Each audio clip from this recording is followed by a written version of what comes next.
title, but Purdue's high-octane offense will give the Hawkeyes all they can handle. Also, it's a shootout in Death Valley as Maryland looks to clinch a share of the ACC title by outgunning Clemson. Coming up, college football on CBS.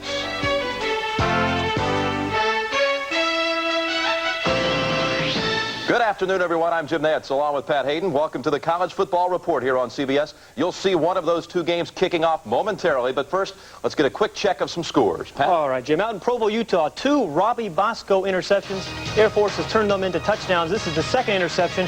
Poor decision. The receiver was well covered. Tom Rotello intercepts the ball, brings it in from 21 yards out to make the score 14-0.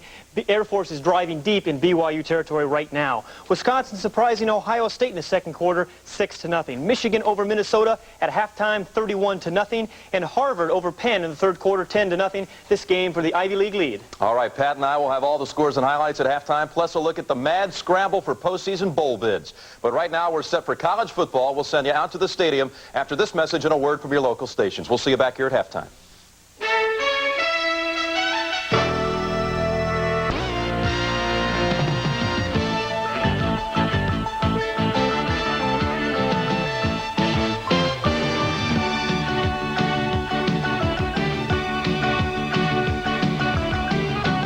It's Iowa-Purdue as we start the stretch run in the Big Ten. The Hawkeyes come in 8-1 and tied for first in the conference. The Hawks are thinking Rose Bowl and beyond that a possible national championship.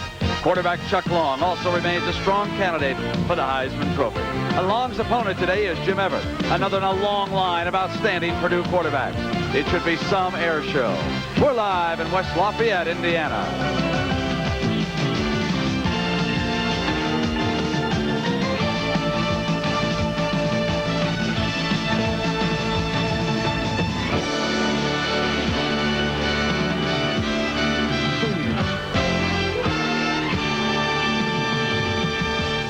CBS Sports presents college football. Live from Ross-Ade Stadium in West Lafayette, Indiana. It's the Iowa Hawkeyes versus the Purdue Boilermakers. Today's game is sponsored by your Toyota dealer, the 1986 Celica. Totally redesigned for performance and style. Who could ask for anything more? AC Delco, the smart parts. And by Stroh's and Stroh Light. Now you're talking good times, and Stroh's is spoken here. And the Big Ten picture right now as we get ready for Purdue and Iowa is this. The Buckeyes and the Hawkeyes tied for the top. Just moments ago, Ohio State took a 7-6 lead on Wisconsin. Quarterback Jimmy Casardos goes 37 yards to wide receiver Chris Carter. The big picture, both the Buckeyes and the Hawkeyes still in the battle for a national championship. And of course, you would expect that our national title holder will emerge from the top 10 as you look at the next 5 there. Good afternoon, everybody. And welcome. I'm Brent Musburger. It's football weather here in the Midwest. A little chill in the air and a little wind, just what you'd expect on a November Saturday here. And this is so big for Iowa. Not only is the Rose Bowl at stake if Ohio State should lose today or next week, but Bowl Scouts from the Orange Bowl, the Cotton Bowl, and the Sugar Bowl all are here taking a look at those Hawkeyes. How good are they? They're about to find out. Now let's go down and let's take a look at the Hawkeyes as they come out. Coach Hayden Fry, who last week brought them to that shutout victory of Illinois, and his field general Chuck Long, still very much in the running for a Heisman Trophy. And across the way, here come the Boilermakers. And their head coach, Leon Burnett.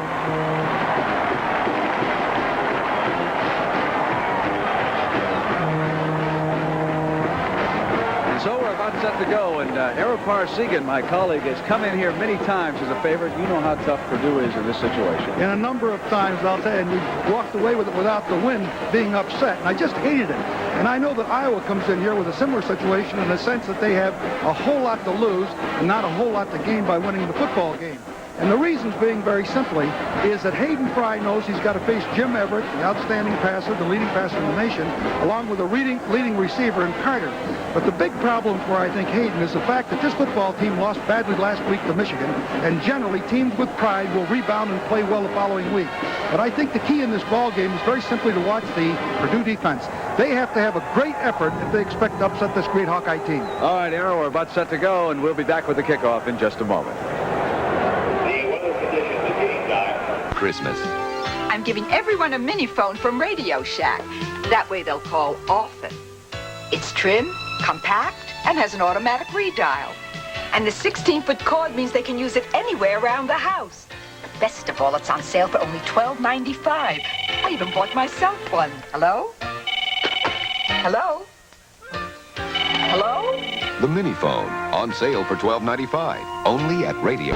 We're about ready to start here in West Lafayette, Indiana. The coin flip has been won by the Boilermakers, and they will be moving from right to left on your screen. Now, also with Ara and me today, Pat O'Brien will be working the sidelines and taking a look at the stories of note. Let's go down to Pat right now. All right, Brent, thank you. One of the big stories the past couple of weeks has been Jim Everett's right throwing arm. Earlier today, we were in the locker room as they prepared him for today's contest. Now, what happened on October 5th, he suffered a laceration in his right elbow. It looked almost like a bullet hole in there. But that was on October 5th. But over the past couple of weeks, he's been suffering from infection in that arm, and it has been bothering him. Although today, he says, he feels 100%, over 90 for sure. And he told me this morning after they put a pad on that arm to prevent it from being hit, he said, Pat, I'm ready to go. So, Brent, we'll see. Let's go back upstairs. All right, Pat, thank you. In our weather conditions here this afternoon, and it could have been a lot worse, folks. It rained hard yesterday, cleared off. But, Ara, what about that wind at 23 miles an hour? It could really have an effect on both passers. It's coming out of the west-southwest, and, of course, it swirls down on the floor of the field there. So it'll be interesting to see how both Long and, of course, Everett do in their first passing attempts. Now there's Jonathan Briggs, number 20 of Purdue, with the ball teed up. They won the toss and elected to defer, so the Hawkeyes said, we'll take the ball right off the top. Iowa coming off that tremendous victory at home over Illinois, and of course Purdue was shellacked by Michigan. So the Boilermakers was something to prove here this afternoon. Hayden Fry and the Hawkeyes hoping to impress the scouts. As a matter of fact, you could call this a scout bowl. Not only do we have all the bowl scouts represented here today, but there are all sorts of scouts from the National Football League, and they are paying very careful attention to the two quarterbacks whom you are about to see. Briggs kicks it off. It'll go on into the end zone. Kevin Harmon downs it there, and he'll come on out to the 20-yard line. So you're going to be seeing the Heisman Trophy candidate, the senior Chuck Long from Wheaton, Illinois. Behind him, he'll have the fullback out of Waxahachie, Texas, Ronnie Harmon, Bayside High School, Queens, New York. Scott Helverson's from Des Moines, Iowa. Heffel out of Cedar Rapids, two fine control receivers. And Mike Flagg from Cedar Falls, Iowa. A lot of homegrown talent, and sprinkle in a few New Yorkers and one very good quarterback from Wheaton, Illinois. So it'll be 1st and 10. And, Ara, what can we expect from that Purdue defense? Well, this has been one of the problems that they've had, has been their defense, particularly in the secondary, but they've gone to a three-man front with 4 linebackers rather than the conventional 4. They ran Harmon right at those linebackers. What sort of reaction did you pick up from them? Kevin Sumlin in on the stop, as you see Sioux City, Iowa, Dave Croston, Tom Humphrey from Amityville, New York. As they break that huddle and come to the line of scrimmage quickly, you see the rest of their line, and there's the handoff. And Harmon is swarmed at the 25-yard line.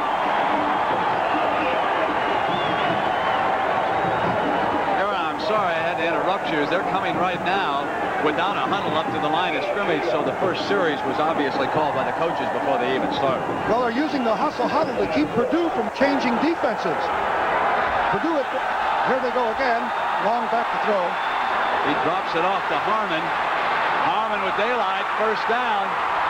And he gets out to about the 46-yard line before Kennedy Wilson, who was playing strong safety. Finally, they set up and dropped it off. Now they hand to Harmon. He gets to the tackle and drives into Purdue Purdue territory. Now Brad has been talking about. Bobby Ziltz out of Homewood, Illinois. There's a boy from Louisiana, Brad Horner in that line. Washington, Pennsylvania is the hometown for Kevin Holly. St. Charles, Missouri is where Don Baldwin grew up. And Tony Visco, that's a suburb of Toronto.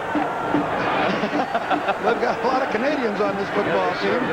Defensive coordinator Joe Teller is coached up there in the pro leagues. So Long making the call at the line of scrimmage, and Harmon is tripped up behind, and they certainly did not pull defense here this afternoon. Matt Morgan out of Chicago moves in and starts at one linebacker. They're without their best linebackers out with an injury. Rod Woodson from Fort Wayne, Indiana is a splendid athlete. Chris Dishman out of Louisville. Kennedy Wilson, another Chicagoan down here. And Mark Foster from Philadelphia, Pennsylvania. Any number of Chicago athletes have come to Purdue through the years. And, of course, they also get a lot of talent out of the Indianapolis area. Here it is now 2nd and 13 after that loss. The fullback, Hudson, and he is hit right there by Kevin Williams. Decided to go ahead and run the football, but there was apparently the right tackle was out of position, and the linebacker moved him over just in time and put him right. But he stuck right on him. You can see Long here is abnormally a long time to set up and find the receiver. But you watch Jeff Lee come in just as the ball's thrown. There's Long's throw. He dives in there and knocks the ball down away from Quinn Early. Here is their very tight formation on the punt, and he just does get it off after bobbling the snap. Griffin comes over. He'll let the ball bounce, and so the Hawkeyes have trouble again with their punting team. Jim Everett coming out now. He'll have a first down after that 13-yard punt. We'll be right back. Chuck Long on the headset, conferring with the Iowa assistants upstairs. Ara, that wind certainly held the punt up by Costrovalli. Boy, it really did. You could just see the wind just stop that ball. So Everett will have the wind in this drive. This is a first down for Jim Everett, and our first look at him here this afternoon. Rolls to the right. Complete. And a splendid catch by Mark Jackson, the flanker. Well, Bob Spoo said they were going to try to run the football, and they come right up with a misdirection pass right off the top. You see Everett rolling out. He's got plenty of time and good blocking in front. You'll see Jackson come into the screen, and he makes a great catch right there. I think Everett's arm's okay. Jay Norvell tackled him after Jackson picked up a first down. An 11-yard gain, and all that concern about Everett's arm. And, of course, Leon Burnett wonders how hard he can throw the ball throughout the entire game. He'll throw it again. He's got it to his tight end. There's another first down.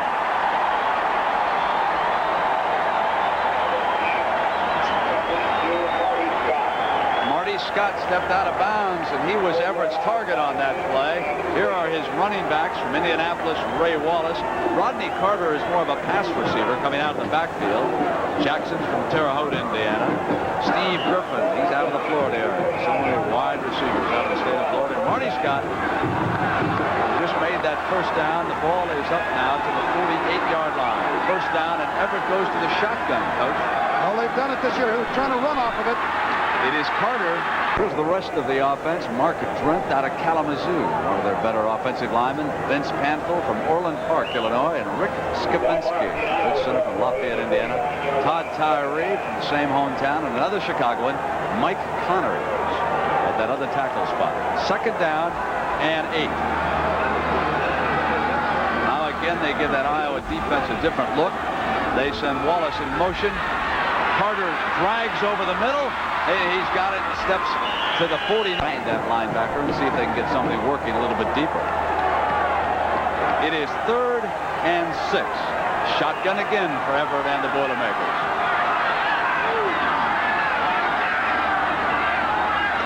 They fake the blitz and drop back out. Protection, middleman's Griffin. He's free, 25. He should score. Touchdown, Purdue.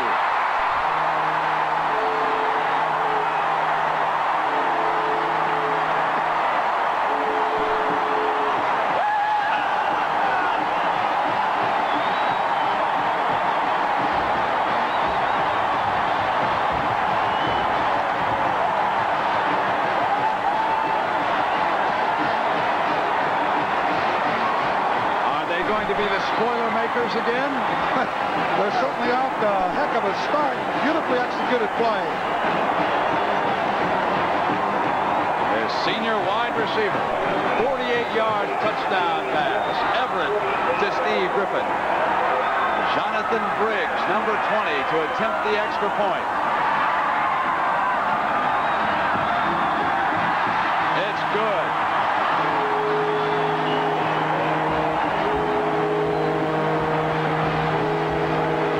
Take a look at it right from Jim Everett's view.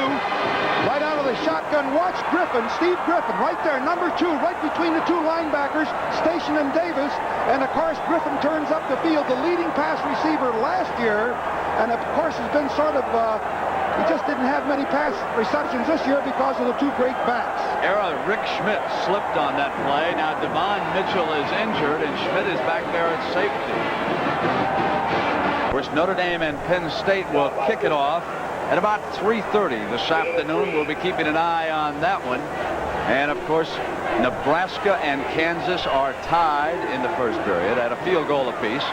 Ohio State has come back, and next week the Buckeyes have the big one. They go into Ann Arbor to take on the Michigan Wolverines, and the Wolverines are suddenly on an ugly game. Brent, after a shaky start where Robbie Bosco threw 2 interceptions in the first quarter, he's bringing the Cougars back. Here he finds Mark Bellini for 22 yards in the score. That makes it 14-7 in the second quarter. Let's go back to Brent Ara. All right, Pat, keep those highlights coming, Coach. There's a lot of interest in that one. Today on ABC, the top-ranked Nittany Lions of Penn State host the Fighting Irish of Notre Dame. The game is at State College, Pennsylvania. It is raining, has been raining all day. Coach Jerry Faust's Irish come in at 5-3, having won 4 in a row. Coach Joe Paterno's #1 Lions, 9-0, may be facing their toughest opposition of the season. Being ranked #1 has been hazardous in 1985. Penn State, the 5th team to hold the top spot. It'll be a good one today.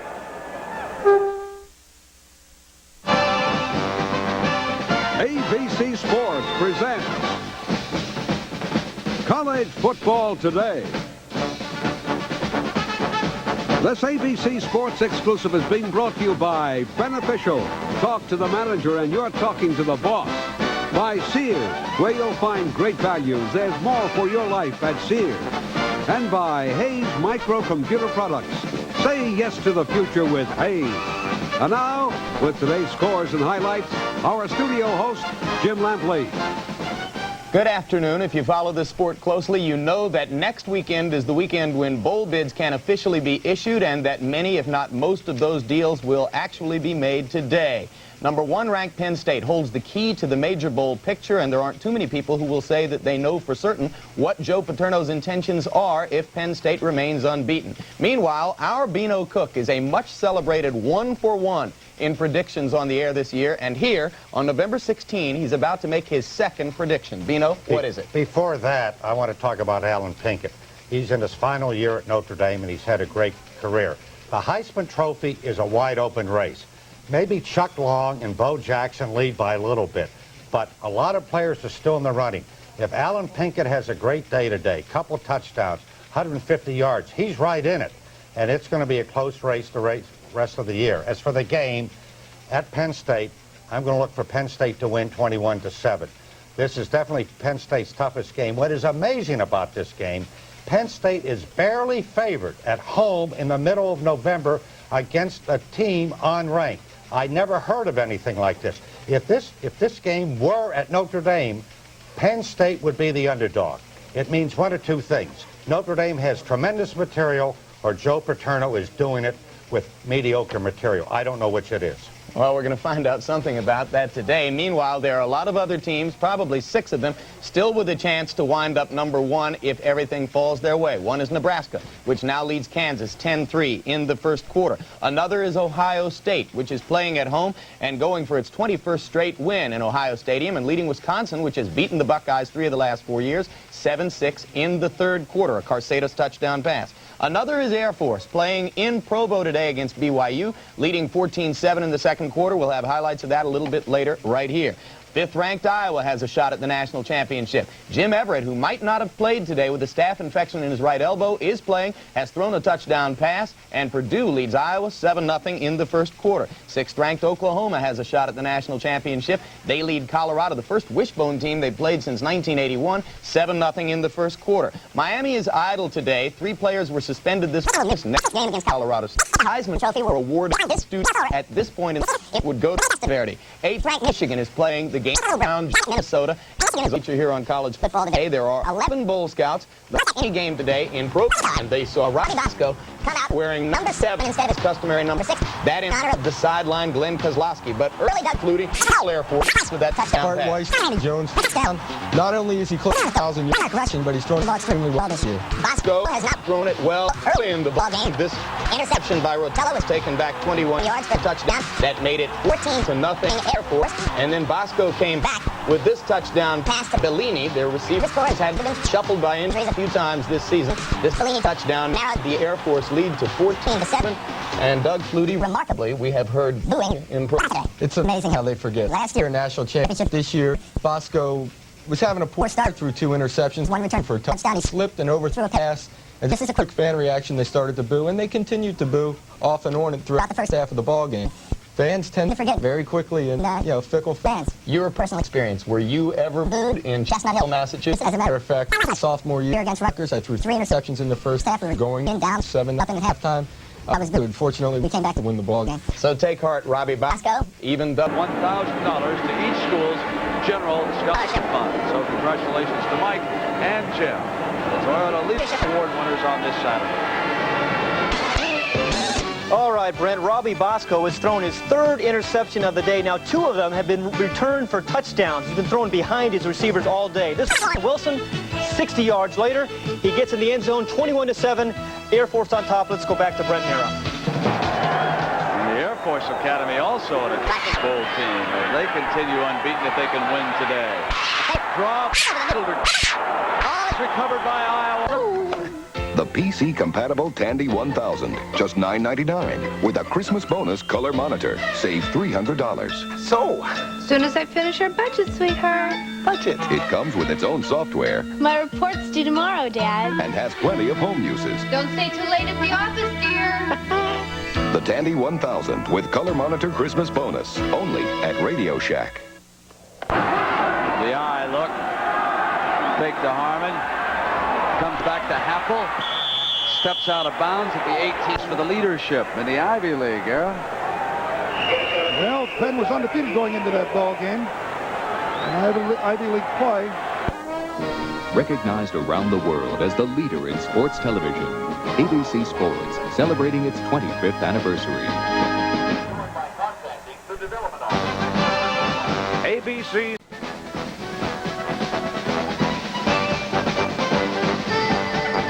The number 1 Penn State Nittany Lions hosting the Fighting Irish of Notre Dame.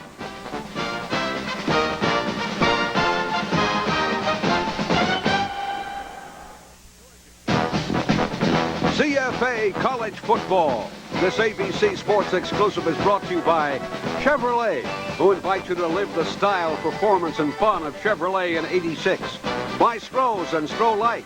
Now we're talking good times, and Stroh's is spoken here. By GMAC, the financial services people from General Motors. And by General Motors. Whenever you're on the road, please remember to buckle your life belt.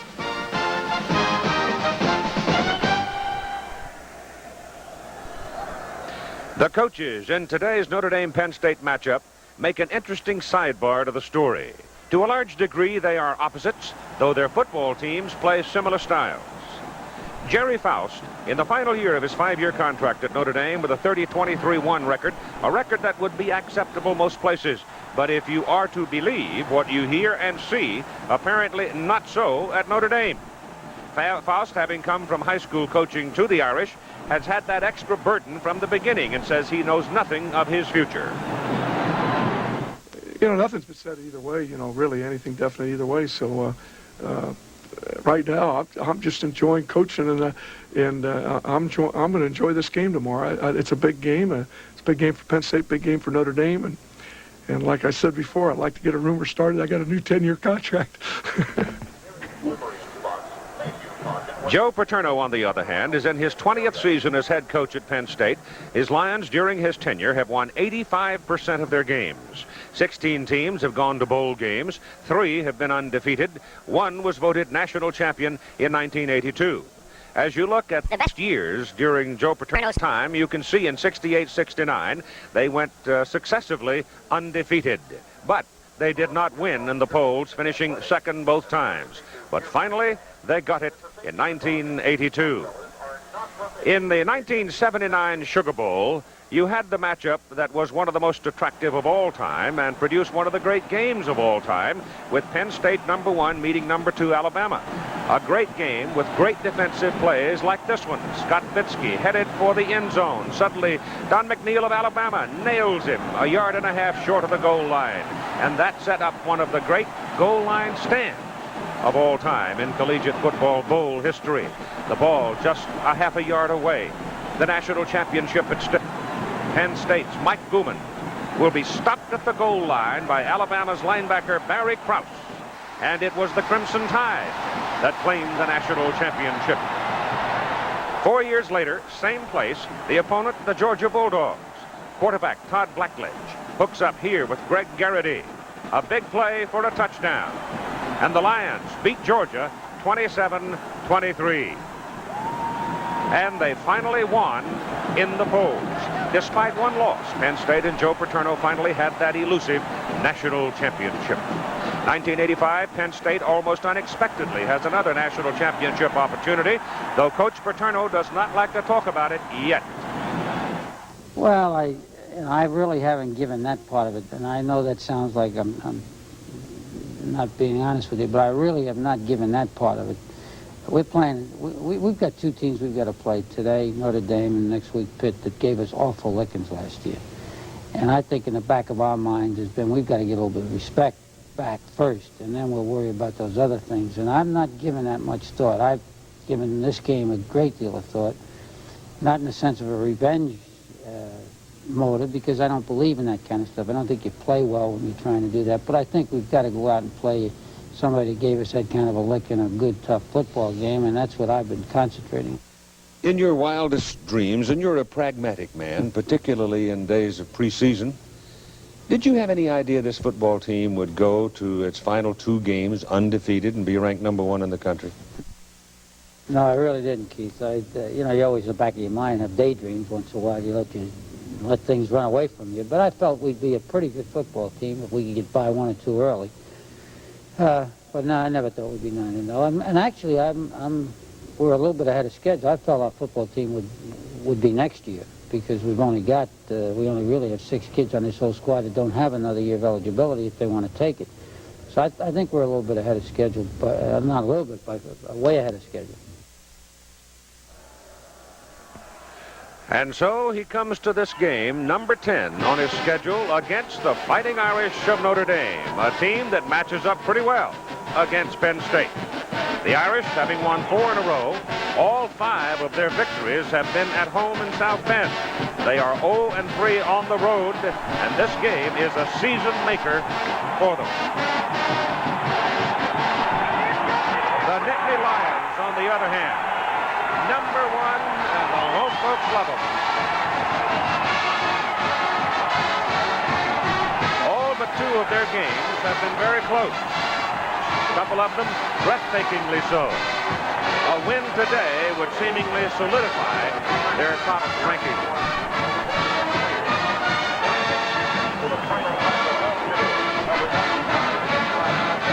The weather is the story.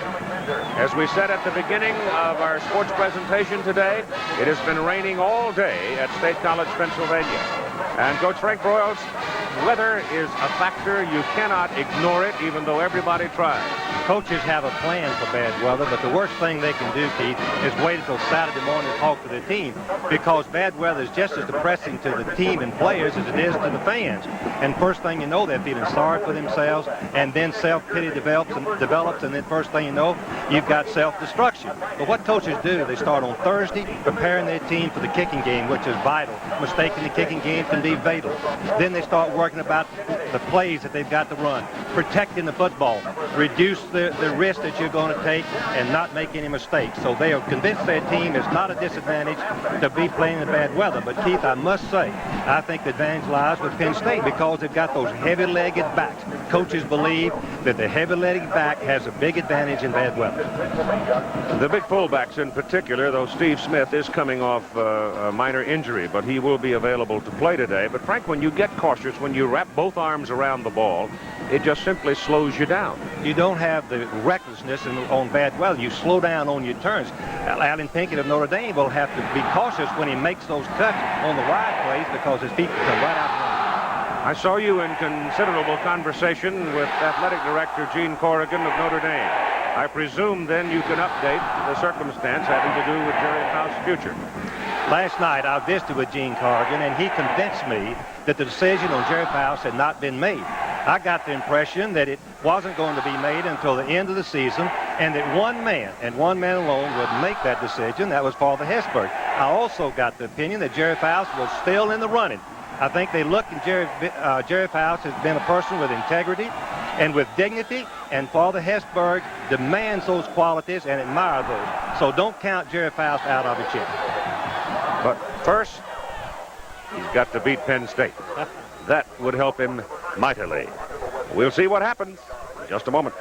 Today, the traditional 7-post half-inch cleat. It is the longest legally that they are able to wear in this kind of weather. The field is extremely wet. Here in State College, Pennsylvania, it has rained 11 of the last 14 days. Notre Dame brought 21 brand new balls. They gave the umpire 7, and the umpire today may have the most important job, keeping a dry ball on the field. But it is the kicker who will really feel the wet field because the turf is extremely soft and loose. I talked to John Carney of Notre Dame. He said he's having a tough time planting the foot. So we'll keep an eye on that down here on the sidelines. It is raining. They took the tarp up early today, which really saturated the field. It's a tough field right now to play on. Keith? All right, Tim Brandt, thanks very much. The weather as we begin the ball game, the temperature is about 38 degrees, and they do expect it to get a little warmer as the day goes along. The wind is not particularly troublesome, gusting at times to 15, maybe 20, but it has not had any great consistency about it. That can be good, and that can be bad. And we understand there's a goodly amount of snow falling in the New York area today, so winter has arrived. Tim Brown is the principal man, along with Alvin Miller, for the Fighting Irish of Notre Dame, wearing the white shirts. They will accept the opening kickoff from Massimo Manca. His mom is here today from Sardinia, Italy, which is where Massimo was born and raised before coming to this country and locating in Reno, Nevada. We are ready to go as referee William McDonald says play ball. And it's on between the Irish and the Lions. And it goes to Tim Brown, a sophomore out of Dallas, Texas, a wide receiver, and he does not get back to the 20. The Lions nail him at about the 16 as Berline opens at quarterback with Pinkett behind him. Alan Pinkett, a brilliant career. Frank Stamms is a big sophomore who may play an important role for the Irish today. Reggie Ward, an outside receiver at 5'11", 180, and Tim Brown, another wide receiver who just returned that kickoff. They have spotted that ball closer to the 17, and there is where the Irish will go from. Frank Stamms comes off the field, so he will not be in the backfield for the opening snap of the ball. They go to a one-back offense with Alan Pinkett lined up behind Berline. Pinkett has had some big ball games against Penn State, and so, for that matter, has Berline. A quick pop to Brown, get him into one-on-one, and he's up to about the 27 and close to a first down for Notre Dame. Tom Reeder is the big tight end. He's 6'7" and 245. Tom Durger at tackle, 270. Tim Scannell, whose home is here in State College, 280. And Ron Plantz at center weighs in at 265. Sean Heffern at guard, 265. And Mike Perino, the other tackle, is 280. They are big. Now Stamms is back in the lineup at the fullback spot as they go on first down from the eye with Pinkett carrying for the first time, and he'll have maybe 2 yards on that carry. Defensively for Penn State, and this is a basic strength of this team, White, Russo, Johnson, Graham, Conlon, Bauer, Alexander, Really, that's 5 linebackers because White and Graham have played at the backer spot before. Cobbs, Hamilton, Zordich, and Isom, the secondary. And the Penn State secondary is a very aggressive and very talented group of football players that will knock your hat off. They are tough. It is second down, call it about 8.5. As Burline slips a little off the snap, clears his pass to the tight end, Reeder, and the Irish are...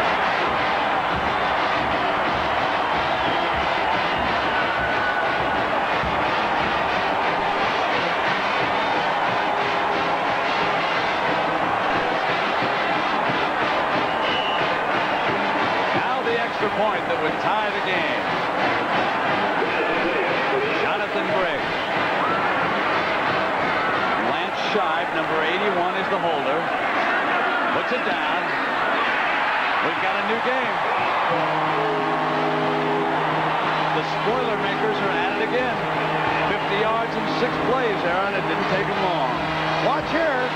Just a power sweep with good blocking up front. Medlock just turns it inside. You can see the goal line right there. He crosses it without any problem, and the score is all knotted up. Nice drive. And the key play was this pass to Mark Jackson out of Terre Haute, Indiana. Now watch Devon Mitchell. He simply could not get over there. You don't even see him in the sequence. And he was the first player who was beaten by Jackson. We'll be right back. But the Huskers have blown it open. Ohio State has just had a miserable time with Wisconsin of late, and the Badgers are giving them trouble again. Air Force at halftime by 14 over BYU. That game is being played in Provo. Iowa and Purdue are even in the second quarter. We're down now into those old traditional games, the traditional matchups, where temper has a great deal to do with the outcome of it. It's first down. Notre Dame moving the ball very efficiently in the opening possession, but Burline loses. Carney comes into the ball game now, the place kicker for Notre Dame, the junior out of Centerville, Ohio. This is a 37-yard attempt. Elvon Weil holds.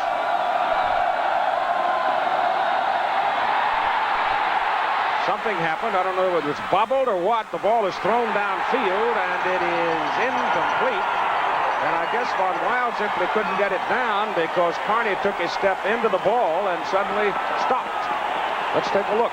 Well, the ball is slipped right out of his hand. The one thing you have to concentrate on in the kicking game, catch the ball first.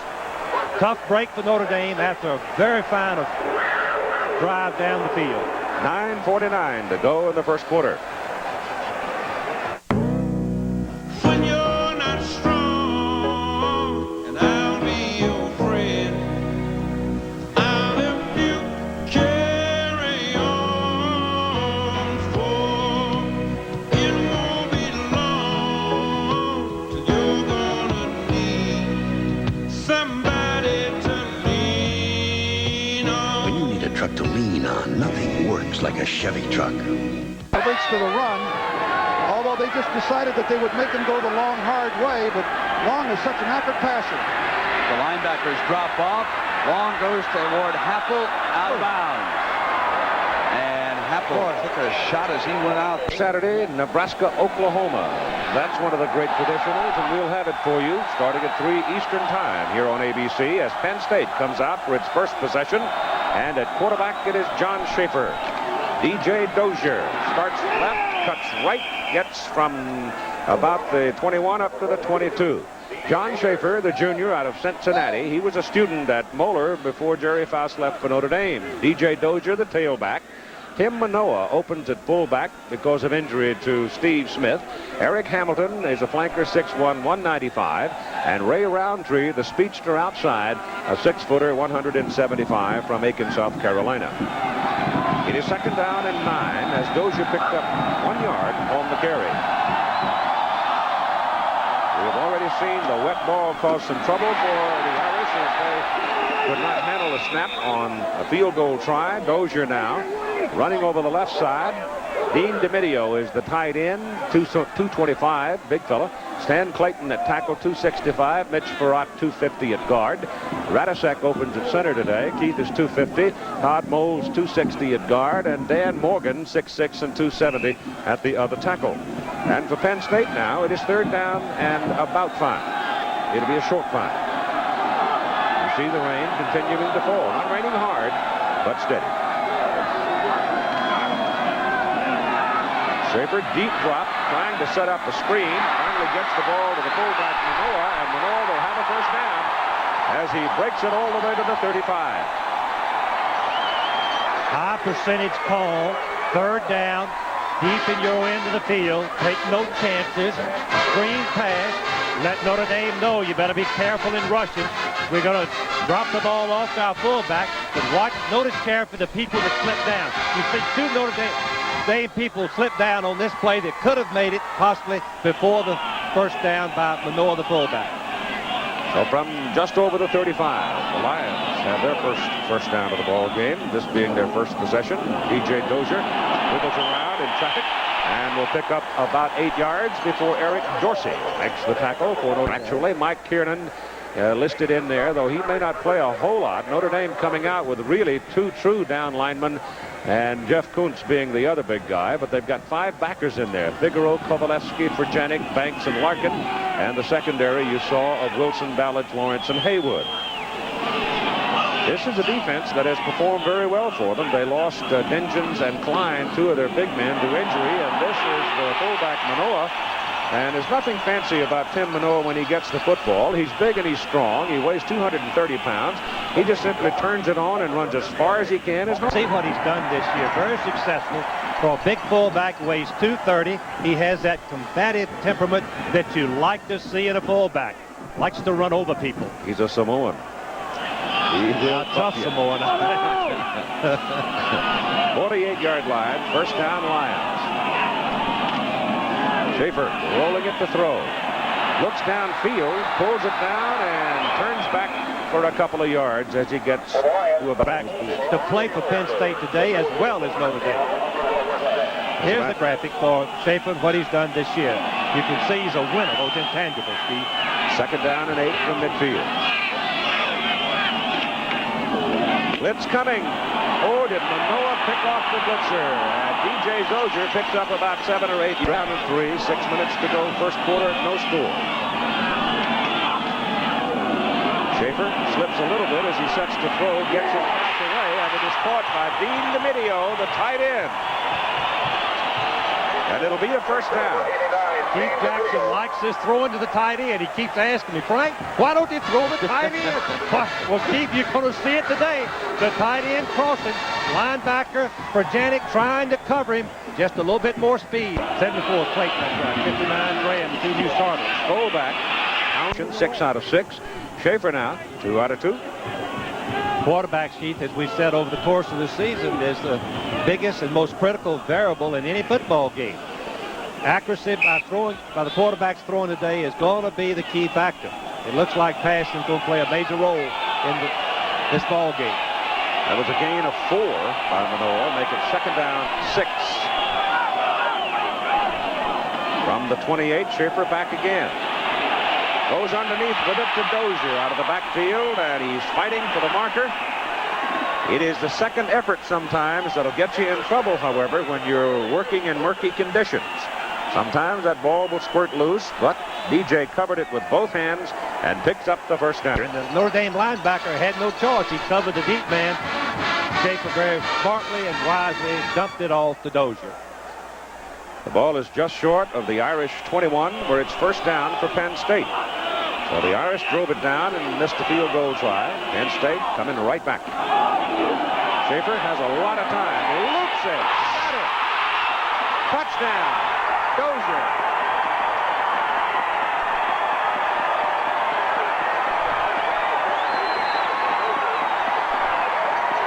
When you swing the back out of the backfield, you have to have nice protection. Key for the quarterback is excessive time.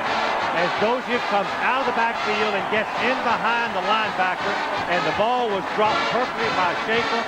Only one place could it be completed before Wilson could make the tackle. It was still a touchdown.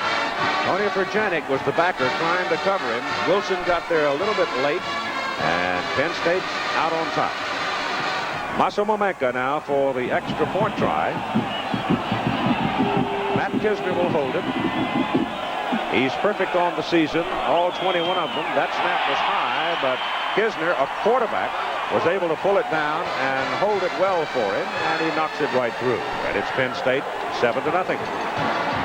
And caught 2 passes for 28 yards, including this touchdown. Here's a good picture from the back of the offense. Look at the protection.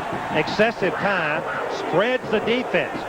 Haywood was so deep in the backfield, covering the deep man, he had no chance to get over. Furjanic could not cover Dozier. A mismatch in speed, a touchdown result. People sitting behind and to the side.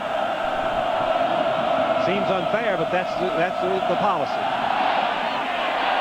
Eyes are too hard to come by. Goal line, Alvin Miller. Running cautiously, but running well, almost to the which is pretty good for a team that has not run very well. The Boilermakers only average 90 yards a game. He just left. Carter comes in, so now you can expect the Boilermakers to throw the ball.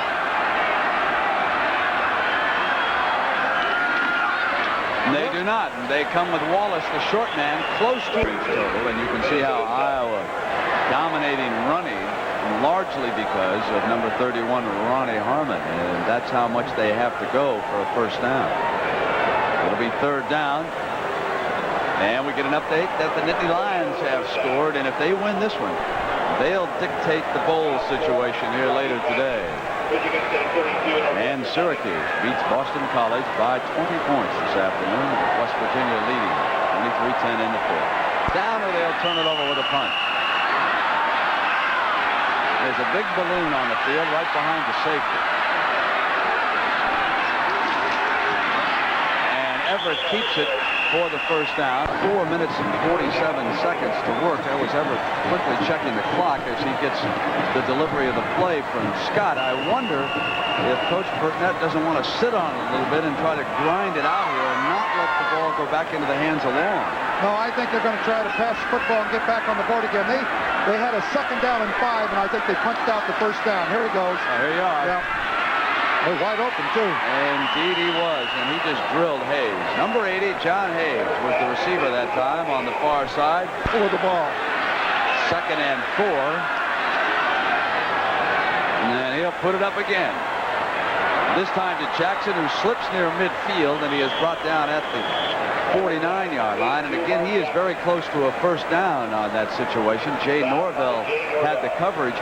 You know, Jackson made a spectacular run after catching a pass, but he came up with a slight leg injury, and that time he didn't move too well. Numbers 1 and 2 square off in our opener. And again, they hand to the short man, and Wallace comes to the 35. I think they're going to keep it right on the ground. You see that play they just ran, Brent? Remember that play? That's that little sprint draw where they fake it to the field. Michigan State hurt Iowa with it. And, of course, Ohio State hurt Iowa with it. And, by golly, Purdue came back, saw it in the film. That's what scouting does and film exchange. And they ran that little sprint draw. They draw everybody. The linebackers run so fast for the Hawkeyes that they leave a little void there, and they picked it off. 1st and 10. Hayes in motion. Everett backs up to the middle. We'll have highlights for you. This would put Iowa in the driver's seat as far as the Rose Bowl is concerned.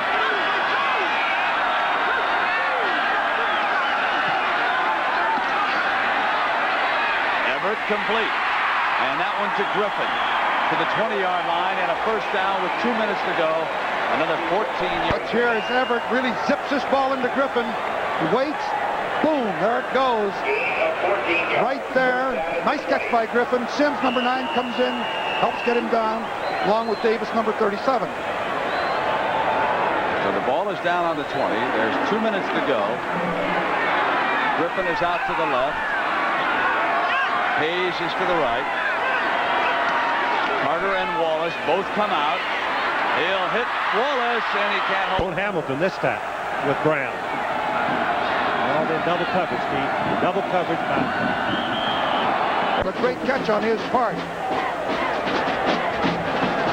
Now there's 1 minute to go in Columbus. The ball is at the 45, the Buckeye 45. They have possession. And Everett here with a 2nd and 10, pulls out. Gets protection, throws to the end zone and out of the end zone.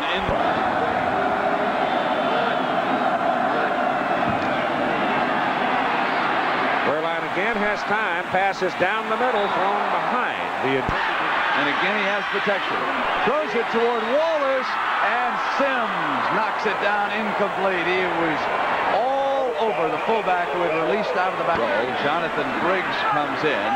The ball will be put down at the 27, so it will be a 37-yard attempt here at the 135 mark. Kick is on its way, and it's good. A 37-yard field goal by Briggs. Iowa's lead has been cut to 4 points. We'll be right back. Backed up around its 20-yard line at 1:41 to go in the first quarter, leading 7-0.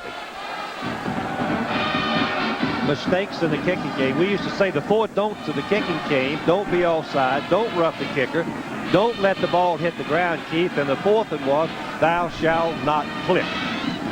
You can just barely make out Mount Nittany. The clouds are so low. 1st and 25 from the 20 as a result of the foul, and John Schaefer gives to Dozier. Dozier shakes off a tackler behind the line of scrimmage. Eric Dorsey had a hold of him back around the 18. We're at Ohio Stadium. Wisconsin has snapped Ohio State's 20-game home winning streak. More importantly, Ohio State has surrendered the inside track to the Rose Bowl. Iowa need win only today against Purdue and next week against Minnesota to go to Pasadena for the Rose Bowl trip Chuck Long so badly wanted. All yours, Keith. That's a considerable upset. Big one for Dave McClain and his folks. Big one. On 3rd down, Schaefer back. Goes down the middle for his tight end, DiMedio. 1st down, Penn State at the 49. What a tremendous throw. Anytime you throw the ball to the tight end on a streak pattern, you have to get the ball over the linebackers and drop it in front of the safety man. Over the linebacker right there, and the safety man should be coming up right there to make the tackle. A big, big first down, Keith. Boy, Schaefer has looked great so far.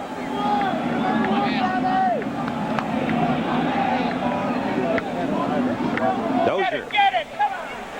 Well, he's able to hold his footing and make 3 little juke. Now Penn State completing a pass down the middle. Schaefer to Dean DiMedio, the tight end, with the football. 2nd down and 8 at midfield. Look at the day that John Schaefer has had. Last week he was off, had a bad game, and started to lose his confidence, Keith, but not today. They've got the tight end DiMedio in motion. He goes short down the middle. Number 30 goes deep. Eric Hamilton. And takes a lick as the ball arrives in 3rd down. 8. Dozier hands the ball off to Timpson. Pitch it back to Schaefer. Schaefer hit as he throws, and it is.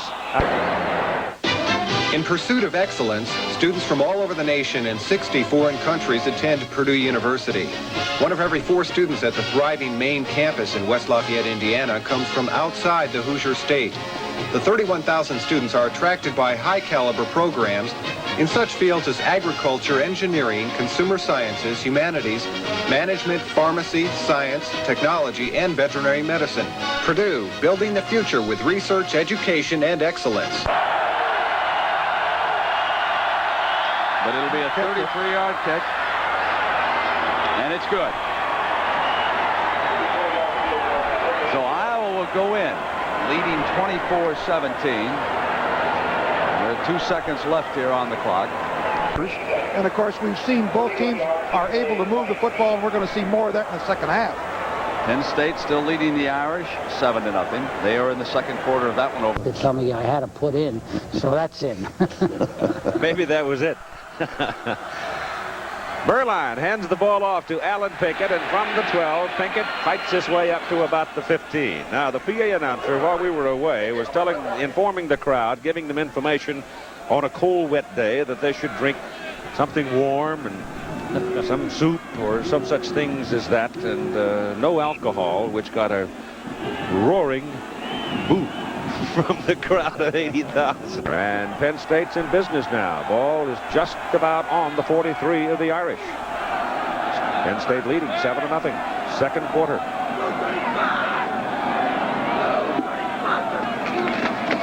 And the ball to Steve Smith, who has replaced Manoa at the fullback position. Another big, strong back, 6'1", 200 ball game. Both teams. Second down, call it about 6 as Schaefer drops to throw. Has his man. Pass is good. Down to about the 23-yard line to Darrell Giles, the senior out of Montclair, New Jersey. Beautiful day for Schaefer. Superb passing so far. First down at the Irish 23. This is Big Smith. He drops that shoulder and punishes Steve Lawrence some, as Steve at 195 pounds has to come up from the free safety spot to make the hit on the 240 in field position. Name of the game, Keith. Second down, 7. This is Dozier. Dorsey grabs him, but DJ is going to find his way to the 16 before they can pull him down. Well, it's a day to put your hat on the ball every time you get a chance at it. Well, it's greasy. They need about 3 yards on third down.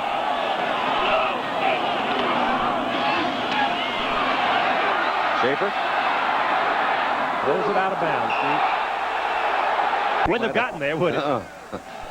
It was. In comes Manka now for a 32-yard field goal try for Penn State. Keith Bobby Dodd, my coach, said it looked like one of Broyles' passes. Kisner holds perfectly. Manka nails it. And at 11:04 to go in the first half, Penn State adds its lead over Notre Dame to 10-0. Brown and Miller for the Irish. Wynn's going to knock that down a little short. Picked up by Brown. Oh, he's got a good block. Tries to get to the corner, and he's still going. There's one other thing that happens in a wet, cold day like this. As the players get muddy and their uniforms get wet and greasy, they're harder to find to go in the first half.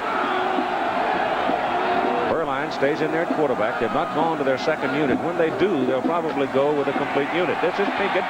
And Alan Pinkett, who has had some big days, 200-plus yards, 189 yards in the last 2 games against Penn State. So far today, they've handled him pretty well. Duffy Cobb's going to make the hit.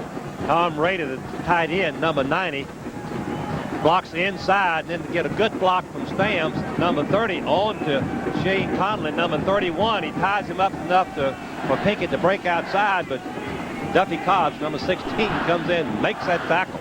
I think Shane Conlon's, of course, this is known as linebacker U, and the linebackers around this team get pretty stirred up on game day. We didn't expect Conlon. He'd been hurt a little bit, but I guess game day, the adrenaline got to flowing and the pain went away. This is Pinkett, and he almost popped it. He's picked off by Rogers Alexander.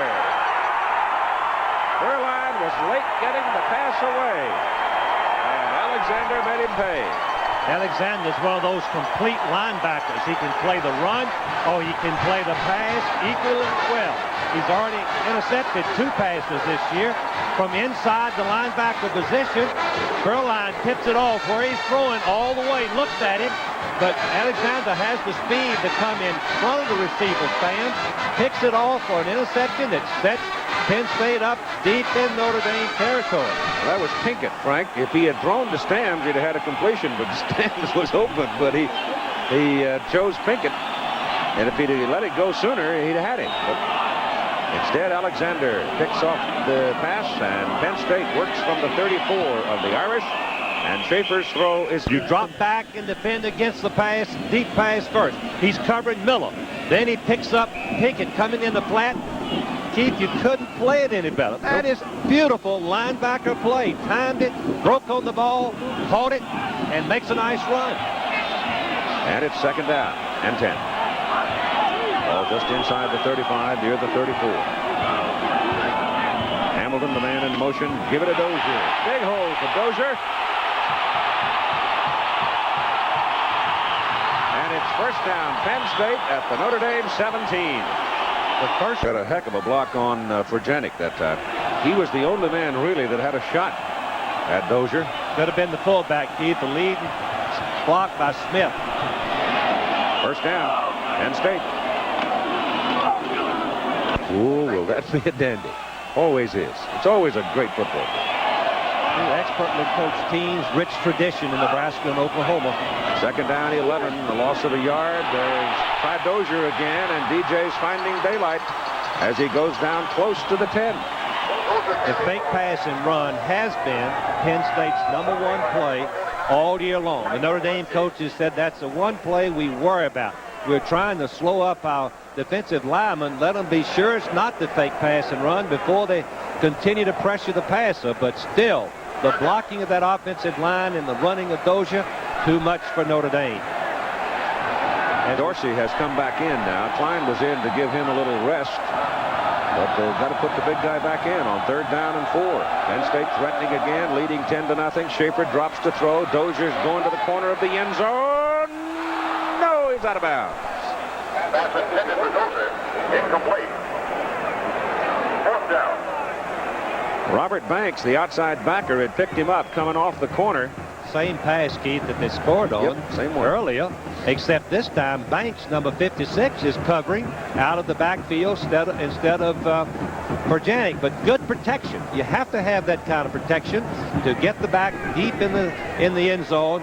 Dozier made a great effort to catch the ball with one hand, but couldn't hold it. Massimo Menka, 27-yard field goal try, hit from 32 just a few minutes ago. High snap, Kisner gets it down, puts it up, and good. 6 minutes and 38 seconds to play in the first half. And Penn State now with a touchdown and 2 field goals, leading 13-0. All game, and what they've done today, they've scored 73 points directly as a result of turnovers, takeaways. Play for and make the breaks. One comes your way, score. That was in General Bob Naylor's playbook in 1928. Still holds true. Low skidding kick will be fielded at the 8-yard line by Alvin Miller. Miller gets back to about the 25, and there he's down. Notre Dame very desperately needs to respond with some points on the scoreboard right here with 6:32 left to play in the second quarter. They've moved down the field twice, missed the field goal, had a pass intercept. Once again, as Keith mentioned, we've said, opportunistic, get that out in a minute, football team of Penn State. Andrzak is in at quarterback. Terry Andrzak, the sophomore out of Allen Park, Michigan, who showed up in the Navy game and played so well, started the following week. They do not, however, go to a full unit substitution. That had been their hope they could do it, but sometimes people get nicked up and bruised, and you can't make the full-scale, full-unit substitution. The story on Andrzak, Keith, is he has more movement, can get outside with the ball. This goes to Alan Pinkett for a sweep, his biggest run of the day. And he's out close to the 40. Boy, what blocking by the Notre Dame line, Keith. To sustain your block to the right of your screen, as long as Notre Dame has to do right here. Heffring, number 52, tight end Raider. Notre Dame. Fullback Stams right there, and you can see that 35 Bow just couldn't get to him, and the safety man has to make the... It will be a good, tough, close football game. It's really exciting for me, and it's something I would miss very much. So I think sometimes the long meetings and getting up early in the morning and looking, the hours and hours of film work every once in a while, I feel like throwing the projector against the wall, but I really thoroughly enjoy the association with the kids, and I really enjoy Saturdays. And I really don't feel I'm ready to give that up. Keith, he still has that enthusiasm that he had when I first met him 30 years ago. We were both assistants over at Norman, Oklahoma, visiting Bud Wilkinson's spring training. Yeah, but there are days and there are days to be on the sidelines, and this is not one of the better ones, even though his team is. Yeah, it is, Keith. You don't mind the rain. When we were ahead in the bad weather, I knew it was bad. Didn't know how cold it was or whether it was wet. I'm sure Joe doesn't either. He's so excited about the way his team is performing.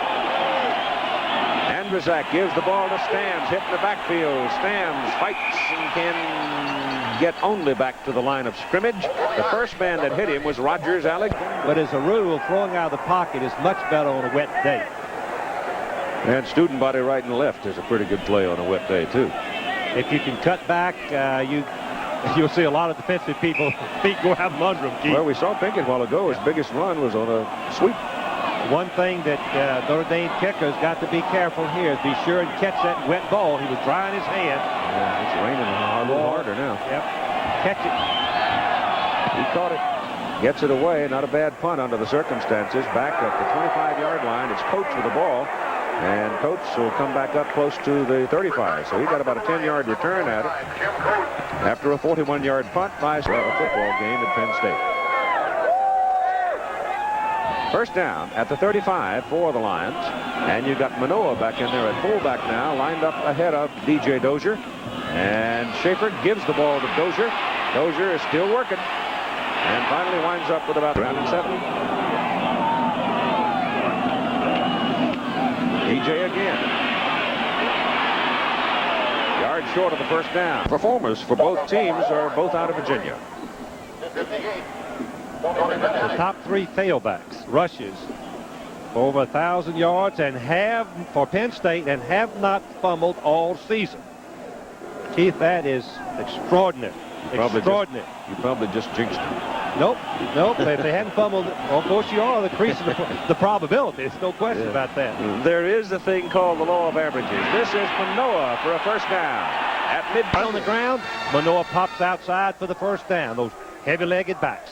David Clark now is in the backfield for Penn State at tailback, giving Dozier a time to rest a little. Clark is a 195-pounder and a hard runner. 6-yard average per try. They put him up in a slot and give the ball. Bo Jackson will still have something to say about the Heisman Trophy, or so he has indicated down between the hedges. After Georgia went ahead of Auburn 10-7 on a James Jackson touchdown run, Bo broke away 67 yards to show you his speed, and this has put Auburn back on top of Georgia 14-10. Back to you, Keith. They're rattling around between the hedges. And there's a little grudge match there. Schaefer deep with it. It's tipped away. Point had been 1 for 7 in the second quarter. But again, he makes the big play when he needs it. Dozier's back in the lineup. Manoa carries the ball. He's inside. They're ready to play. They're throwing and running the football. To me, they look like number 1.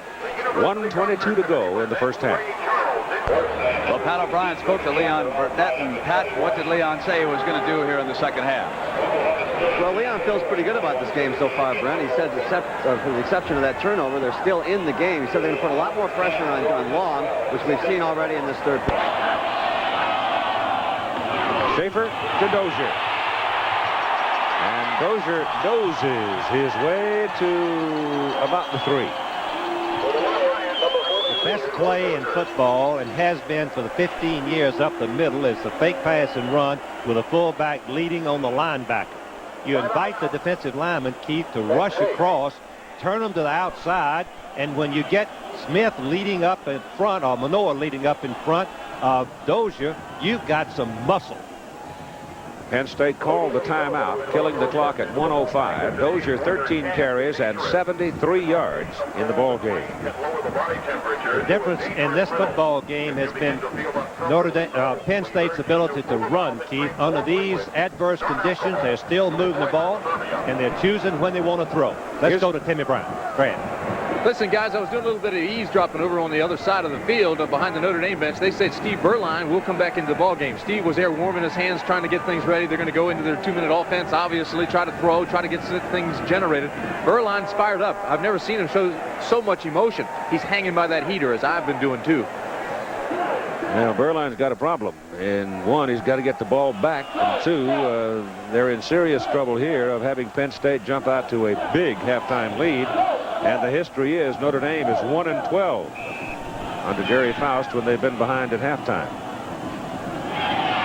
Sort of gloomy facts of life. I cannot explain, as a coach, I cannot explain why they haven't won more games when they're behind, coming from behind. Most teams can do a pretty good job of it. This is Dozier.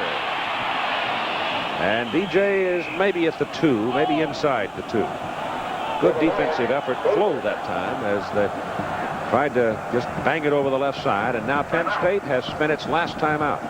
One big advantage right here, Keith, they can make a first down without scoring a touchdown. but the clock, and that will stop the clock if they can make the first down, but it's 4th down. I would look for them to go for the field goal. No, they got, let's see, they have no more timeouts. No more timeouts. Well, he's got a tough decision. He's got 4th down and 1 on the 2-yard line. That is, Schaefer's coming over to tell. So he can look at it and see how far they've got. He's going back and tell Joe Paterno we've got 1 yard. I say, what do you say, Keith? I say they kick it. I'd take the 3. That makes it 16. But I ain't coaching. Nope, and the reason that they might not is that the snap, you know, in these conditions, although Manka has kicked 2 for 2. Well, Kisner has been important in that. One of the snaps quite high, but the quarterback was able to get it down, put it on the tee. They're going for it right here. There's no more timeouts. They've got to call 2 plays, I think, Keith. If they make the first down and don't score, they'll call 2 plays. Well, the clock shows 56 seconds, but I'm not exactly sure that's correct. Official stats now telling us that there may be more time than 56 seconds. But I see no indication from the officials that the time is being kept there. It is being kept there, but that the game clock is wrong. They hand it off inside, and there's your touchdown. Steve Smith.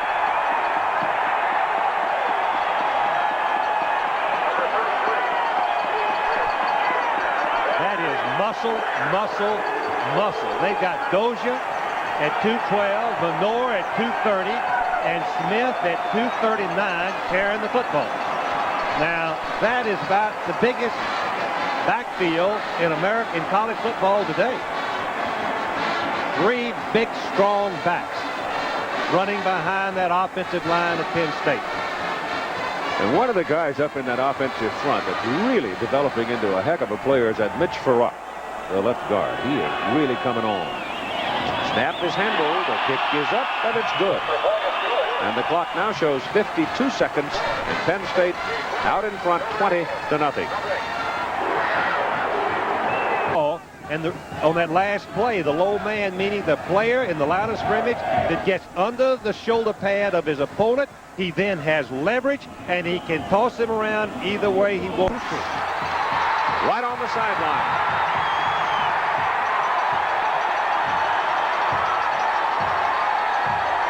Penn State claiming it, and that's the way it'll go. Kenny Brown, a wide receiver, excellent kickoff returner. He heads for the boundary, slips a little bit. See how the ball comes out. Karpinski's got a hold of him there. Keith Karpinski riding him like a bronco, and the ball pops out.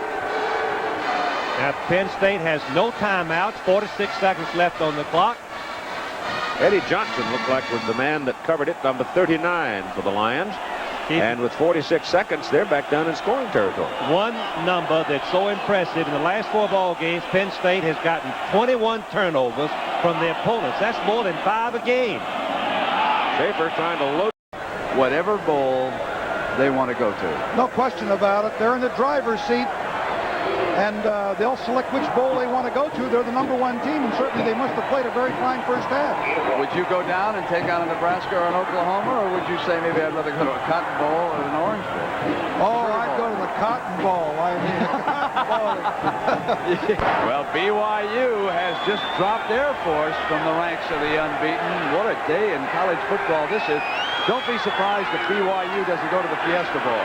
Here is Harmon, jitterbugging in the middle all day long. He has been reminding me of Tony Dozier. All right, 7 teams began the day with a chance to win the national championship. As of this moment, the bubble has burst for 2 of them. Not for second-ranked Nebraska. The Huskers lead Kansas 56-6 in the 4th quarter. They are doing it every different kind of way. But Ohio State has seen its national championships fold. Wisconsin beat the Buckeyes for the 4th time in 5 years. 12-7 at Columbus, and now Ohio State has surrendered the inside track to the Rose Bowl to Iowa. More on that in a moment. Another place where national championship hopes go out the window is at Air Force. BYU just moments ago wrapped up a 28-21 victory over the Falcons. The Falcons missed on a chance to score from the 7-yard line at in the closing seconds. But here was the key play. With a little over 5 minutes to go throw in the game. Robbie Bosco hit by Sikahema for 69 yards, and this touchdown pass snapped the 21-21 tie. Sikahema in the third quarter had gotten BYU going with a 72-yard punt return, so he was the key factor in a 28-21 victory for BYU, which means the Cougars can retain their streak of having won or tied for the WAC championship every year for 9 years coming into this one. Fifth-ranked Iowa leads Purdue 24-17 in the third quarter. Good battle between Long and Everett. Much can still happen in that game. Oklahoma, sixth-ranked, is getting another big game from Jamel Holloway and leads Colorado 24-0 in the fourth quarter. Michigan pounded Minnesota 48-7. Jim Harbaugh with another brilliant day today to go with the great one that he had. That he did not come up with that completed pass. So back-to-back failures by the Hawkeyes. Now it's Jim Everett. He'll throw on first down. Good protection. Carter's open. He's got it. Midfield. 45, 40. Comes to the left to the 35. Jim Everett to Rodney Carter, the leading receiver in the country. A 45-yard gain, and they're turned on to West Lafayette. And then he hung that ball in there to Carter. Beautiful throw. Hit it right up. Goes right down the seam. There's the throw. Over top of the linebackers in front of the secondary. And Carter knows what to do with the ball after he's got it. He can run with it. Big play for Boilermakers. He slipped on that play, coming over after the catch. Pat Peterson moves on into the center down there. And let's see. Number one ranked Nittany Lions at half. There's no question about it. This grass does have an effect. And you can see the momentum shift. Instead of getting the 3 points down at the other end, all of a sudden Purdue's down to the 30-yard line. Now with 1st and 5. Everett eyes the defense. They're aligned in about a 4-3. Now they show a 5-man front. And they run Wallace right straight into the heart of that defense. For the first time since returning to Knoxville. And today, Doug Flutie, 17th-ranked Tennessee, got a well-balanced effort in beating Ole Miss. They really did. Sam Henderson taking it in from 1 yard out, got Tennessee on the board and took a 7-0 lead. But then in the second quarter, Ole Miss came back on a 1-yard run by Sean Sykes, dragging volunteer defenders to the goal line. That tied it up at 7-7. From here, it was all Tennessee, alternating two quarterbacks today. Jeff Francis throwing this one for the touchdown to the tight end, Tim Hendricks, put him up 17-7 and in control of the game. They decided to alternate quarterbacks. Daryl Dickey was the other quarterback. There he is handing off again to Henderson, and that one put it out of reach 24-7. Now here's a look at a Dickey touchdown pass. Tim McGee heads an outstanding fleet of receivers for the Volunteers. He really does. McGee makes a nice grab here, coming back for the ball and pulling it in over his shoulder. Dickey gets into the aerial game as well. And then we saw Mark Young at quarterback for Ole Miss. Kent Austin has had injury problems all year. Young hitting this 19-yard touchdown pass to J.R. Ambrose. 34-14. Tennessee is the winner in. But not this time. He sends both backs out as receivers. He wants Carter. Carter steps out of bounds inside the 25. First down for the Boilermakers.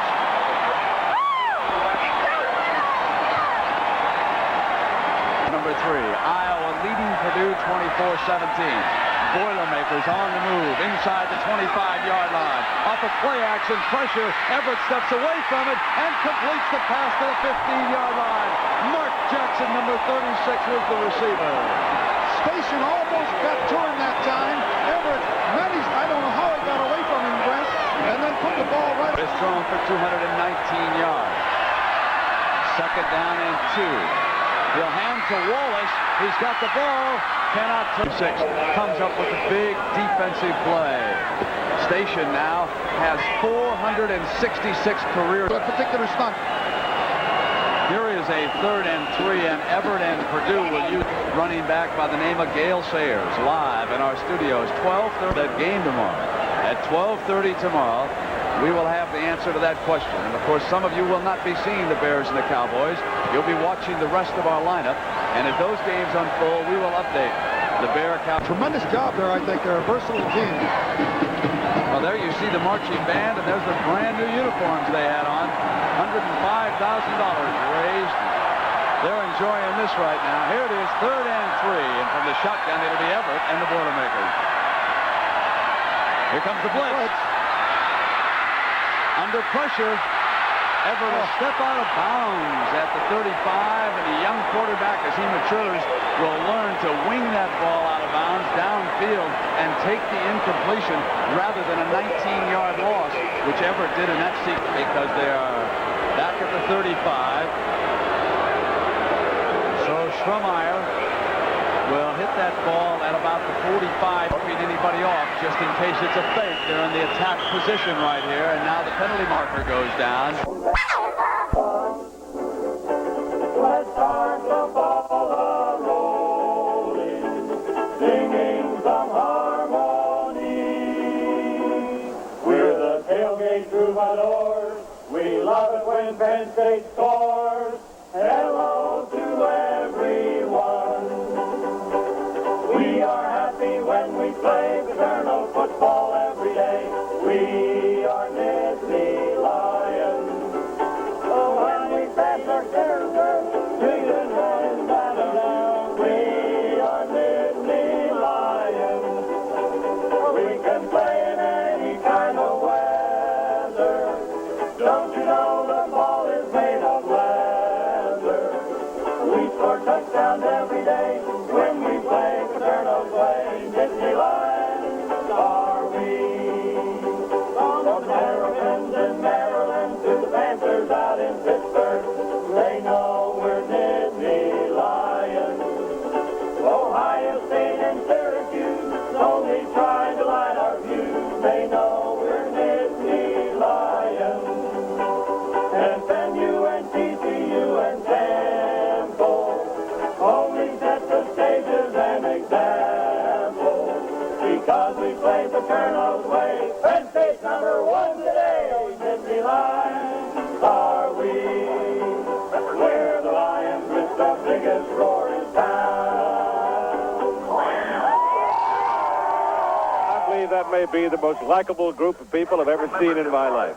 They are just terrific. The Tailgate Troubadour. We go to the second half of play at Beaver Stadium on the campus of Pennsylvania State University with Notre Dame in trouble against Penn State. And we check in now with Jim Lampley. Seen Alabama. Yeah. Shula what? 122 yards and 2 touchdowns. Final score, Florida 15. Well, we didn't get that particular report, but I understand that the Air Force BYU ball game is either nearing completion or has been completed. South Carolina 34. And 31. Brigham Young defeated Air Force in the ball game. Now is it's pretty much the same offensive alignment that started the ball game, and Notre Dame received to start the game as well as start the second half of play. Sometimes when you've got that good defense, you just assume the other folks have the ball on a wet day. Duffy Cobbs is one corner for Penn State. Lance Hamilton plays the other corner. And the safeties, strong man is Michael Zordich, and the free safety is Ray. He sends Carter out. There's a penalty flag down. The pass is brought by Ray Isom. Second interception for Penn State. And Isom brings the Lions well back up the field. He's still going. He's got some help now. And from behind, he is caught and thrown down by Tim Brown.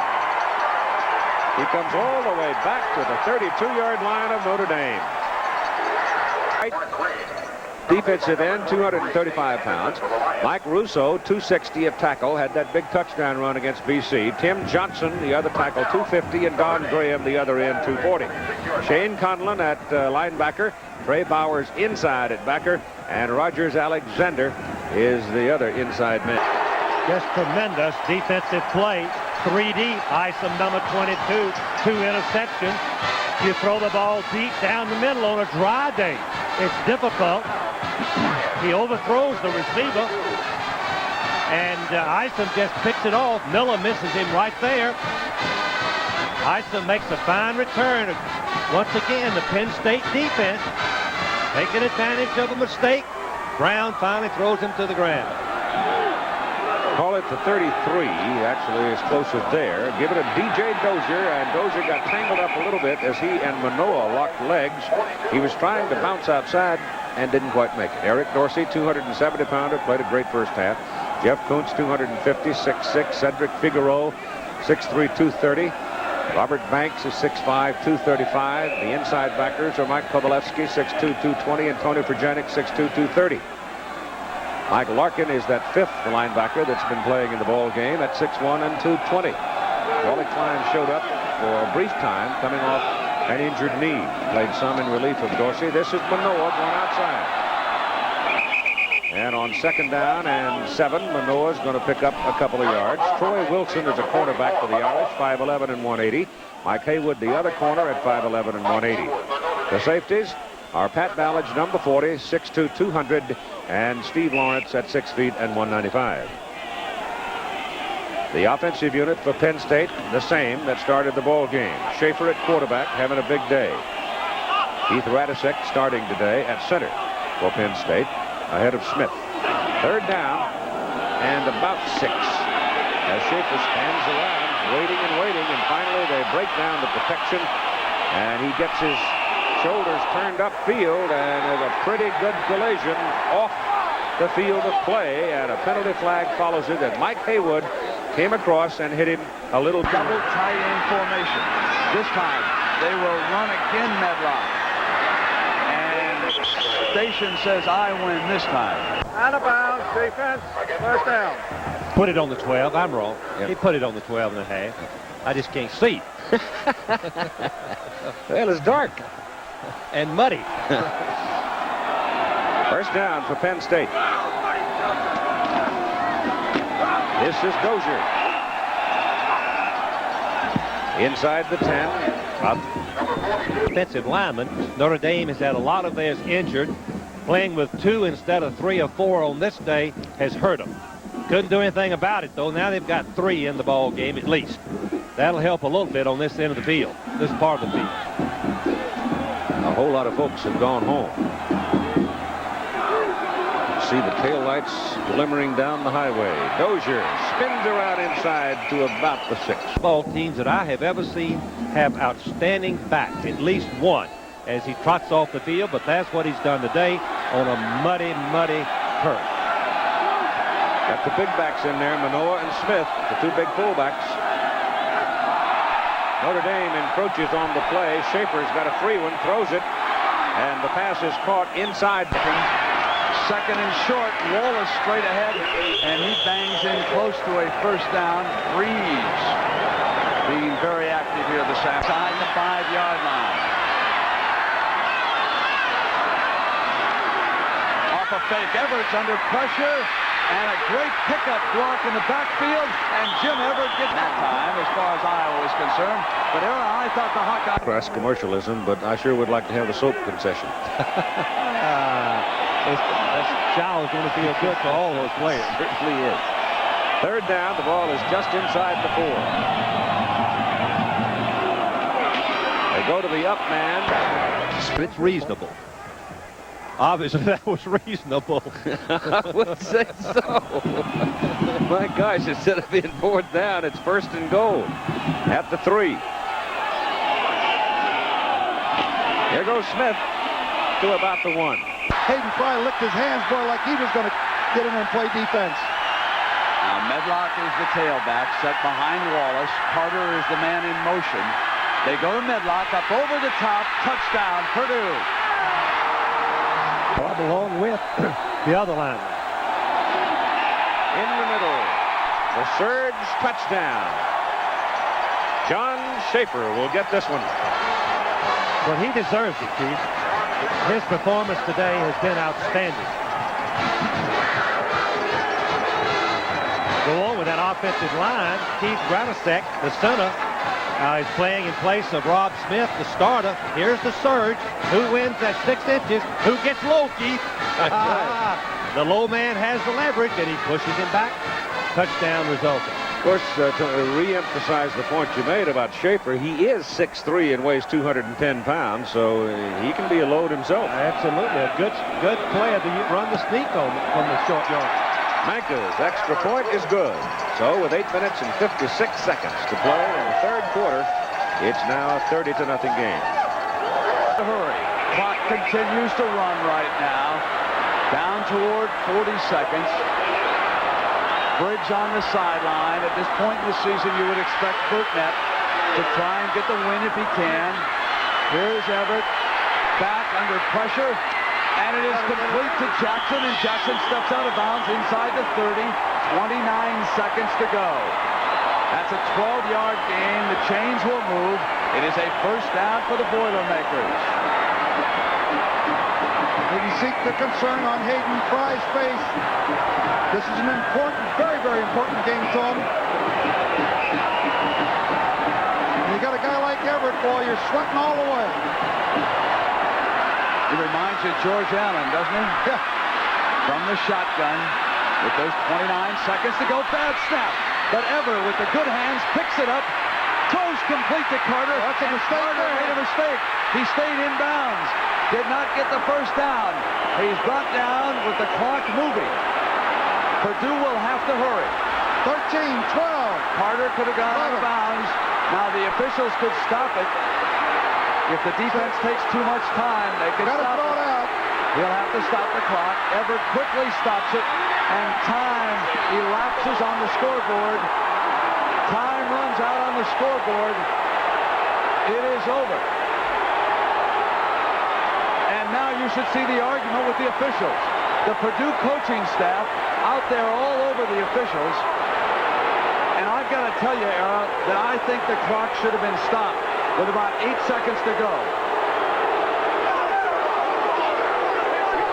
It's up. Now, I happen to agree with Leon Burtnett. I don't know whether he would have won this game, but I think when the defense takes as much time as they did getting off the ball, that you should stop the clock and let them have one more play. Now, let's take a look at what happens here from 29 seconds. Take a look at the last 5 seconds again. Now, here is Everett. Throws the ball. And the clock runs out as the ball goes out of bounds. But I still think that when the defense gets off the ball that slowly, of course, on the other hand, you save a timeout for a situation like that. You know? Yes, that's right. They used their timeouts during the course of that second half. They were very costly. They had no chance. Exactly. Exactly. 7 times they've started with the ball with turnovers in Notre Dame territory and taken them in and scored. They have one game remaining against the Pitt Panthers next Saturday in Pittsburgh. This should be the last play of the ball game as the clock expires. And the Nittany Lions of Penn State dominate the Fighting Irish of Notre Dame with a final score of 36-6. We started out with a crowd in excess of 80,000 on this gloomy, rainy, wintry day. By halftime, we'd probably lost at least 25,000 going to a drier circumstance, and now perhaps only 25,000 or so remain in the stands. And now let's go to Tim Brent. Well, not the cleanest game, but I think you've proven to everybody that the ranking is deserved, Joe. It was a well-played game. Well, I don't know whether the ranking deserved or not. As I've always said, we'll see at the end of the year what happens. But I think our kids played a very tough game today. It was a tough game for Notre Dame. You know, the weather was so lousy and the turnovers all over the place. So I really wasn't, I think, a fair evaluation of the two teams. But I was pleased. Our kids did a good job, played tough. What was the mood in the dressing room at halftime? Well, we felt we had to do, you know, still had another half to play. We felt confident we would win, but we didn't think we could stand around and it would happen. During the week, there had to be some thought last year at Notre Dame and Pitt to. Well, as I told the kids in the beginning of the week, I said, you know, you've got to gain some respect. You've got to lick 44-7. It's not revenge; it's respect. I say that's a great tradition, and I think they wanted to show some people a pretty good football team. Congratulations, Joe. Good luck the rest of the day. Well, they will go to a very happy clubhouse. Coming up next, college football scoreboard. For Andy Sedaris, our technical director, Jeff Suarez, our associate director, Rob Cowan. Our statistician, Dave Burnson, our spotter, Todd Barry. This ABC Sports Exclusive has been brought to you by Prestone 2 Antifreeze. America goes with Prestone. By Nikon, we take America's greatest pictures. By the people of Rockwell International, where science gets down to business. And by AC Delco, General Motors Corporation, quality replacement parts for just about anything that moves. AC Delco, the smart parts. Once again, your final score, Penn State 36, Notre Dame